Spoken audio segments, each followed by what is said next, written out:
ভাবি, আপনার দুধ চাটা সবসময় এরকম স্পেশাল হয় কি করে? Not at all.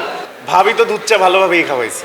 বড়দের কাছ থেকে সবসময় শুনছি যে যে কোনো আর্টিস্টের জন্য তার প্রত্যেকটা কাজ হচ্ছে তার সন্তানের মতো। সো আমি এখনও বাবা হওয়ার ফিলিংস পাই নাই। সো সন্তানের ফিলিংসটা কীরকম হবে আমি বুঝি না। বাট যেটা বুঝি যে এক মায়ের যদি 3 ছেলে মেয়ে থাকে তার কাছে 3 ছেলে মেয়েই সমানভাবে প্রিয়। তো আপনি যদি আমাকে জিজ্ঞাসা করেন, আমার এই ঈদে অভিনীত বনলতা এক্সপ্রেসের ফয়সাল বলেন, চক্র 2-এর রাহাত বলেন, কিংবা ক্যাকটাসের শুটার বলেন, 3টা ক্যারেক্টারই আমার খুবই পছন্দের, আমার খুবই প্রিয় এবং সমানভাবে প্রিয়।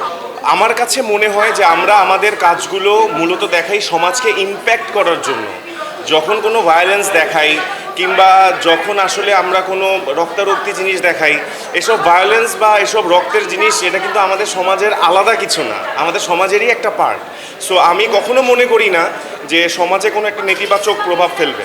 কিন্তু আমার ক্যারেক্টারটা, রাহাতের যে ক্যারেক্টারটা, এটা সমাজে যে ইতিবাচক প্রভাবটা ফেলতে পারে সেটা হচ্ছে রাহাত জীবনে যেই ভুলগুলা করছে, এখান থেকে আমাদের যুব সমাজ এই মেসেজটা নিতে পারে যে এই ভুলগুলো করা যাবে না, স্পেশালি শয়তানের পাল্লায় পড়ে।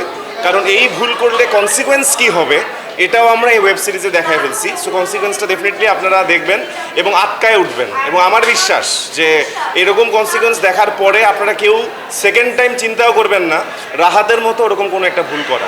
Not at all. আমার সাথে যেই সকল গুণী শিল্পী ছিলেন তারা শিল্পী হিসেবেই না, তারা মানুষ হিসেবে অসাধারণ।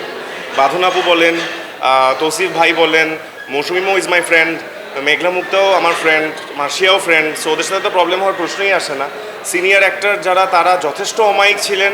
দে are awesome human beings, very down to earth. So problem তো হয়ই নাই, র্যাদার আমার অনেক হেল্প হয়েছে, তারা অনেক কোঅপারেট করছে, যার কারণে আমাদের জেলিংটা খুব ভালো হয়েছে।